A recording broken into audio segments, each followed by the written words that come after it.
Throughout the NBA and college basketball seasons, Darryn Peterson has been my number one prospect in the 2026 NBA draft. In my mind, there is no prospect or player that had the guard skills and shot making ability that Darryn Peterson had. We saw a lot more guard skills obviously at the high school level, but to put those two things together, I think you probably have the most complete guard prospects that the NBA has seen in quite a amount of time. Obviously, the season was nothing regular for Darryn Peterson.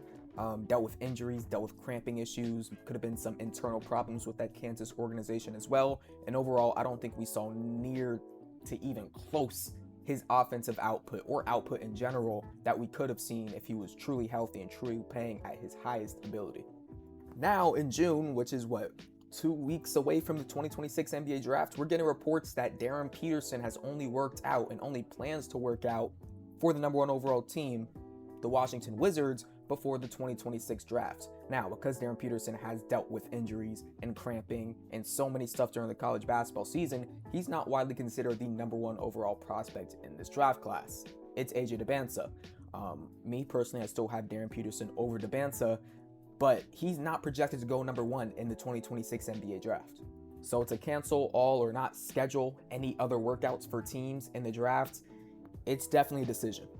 I don't believe the reports have specified whether this comes from Peterson's camp or Peterson himself in terms of not wanting to work out for the other teams, but it just feels like a gamble that isn't needed to be made right now. Darryn Peterson honestly should be the last person to limit himself in terms of workouts for the 2026 draft because of how inconsistent and basically unreliable he was during the college basketball season. Now, I do understand working out for the Washington Wizards because I think he could still be drafted number one, but you have to put the Utah Jazz there. You have to put the Memphis Grizzlies there. You probably have to put the Chicago Bulls there as well because of the injury issues, cramping issues that we saw during the season. To add to the confusion I might have with this decision is the fact that apparently the Utah Jazz are not 100% locked in, but strongly considering adding Cameron Boozer to the roster. Now, looking at their roster right now, especially in that front court, having Lauri Markkanen, having Jaren Jackson Jr., Walker Kessler, even Kyle Filipowski, it feels a bit crowded, but obviously this is a front office in the Utah Jazz who probably aren't looking to take huge, high risks in terms of a Darryn Peterson, and Carlos Boozer is on that front office as well. I think Cam Boozer could be a good addition for the Utah Jazz in terms of someone who could create in the post, pass the ball, and really play on high levels on both sides of the basketball. The Utah Jazz have not been a team in the past to really take big risks on guards like Darryn Peterson. Danny Ainge specifically. If I had to make a mock draft right now, I'm probably putting Darryn Peterson number 3 to the Memphis Grizzlies. Obviously, you have all the Ja Morant. Will he be traded? Will he stay? I think if you do add Darryn Peterson, it's probably in your best interest to move Ja Morant. I think Darryn Peterson is, when healthy and at his highest level playing, he is a natural point guard. He played point guard at Prolific Prep in high school. He looked great during the McDonald's All-American game, controlling the game with the ball in his hands. At Kansas, he was running around a lot of screens. There was set plays for him to come off of screens and catch the ball and shoot the ball.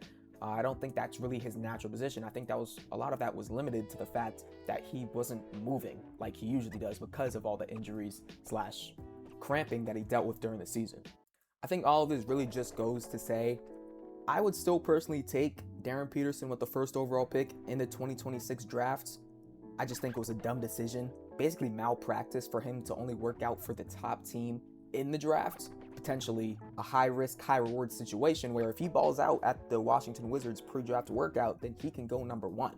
It's just not a guarantee that you can go number 2 or possibly even number 3 after that. So terrible decision in my opinion by his team, whatever he fields over there in terms of taking his decisions.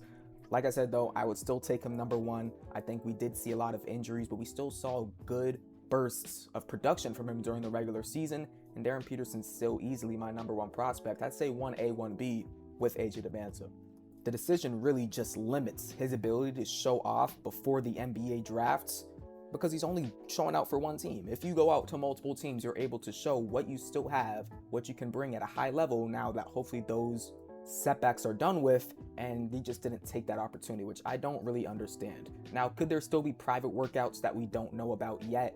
Possibly. That's really just Darryn Peterson in his camp. Possibly that teams could attend, but this really just seems like a poor decision. Now, have we seen players deny or not go to team pre-draft workouts before that they probably should have went to? Yes, last year Believe the Charlotte Hornets out of Con Knipple, VJ Edgecombe, Ace Bailey, Trey Johnson, the only player to come to the pre-draft or to schedule a pre-draft workout with them was Con Knipple, and he was drafted number 4, even though I think I had guys like Trey Johnson and Ace Bailey over him in my pre-draft rankings. Now, Con Knipple, great rookie season with that. It was a great pick at number 4.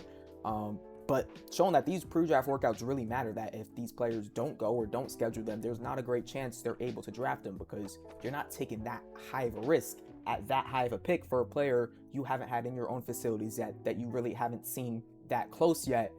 Just doesn't make a lot of sense. And the year before that, obviously, a big one was Alex Sarr not wanting to work out for the Atlanta Hawks at number 1. They ended up taking Zachary Sachet, which was a terrible decision. But it shows, even though Alex Sarr was probably their better prospect on the board, they couldn't take him because they didn't get him in their facilities yet to work out next to their GMs, their coaching staff, and things of that nature. That's basically what I wanted to say.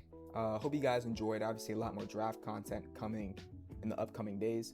But yeah, make sure you like, subscribe. See you guys next time. Peace.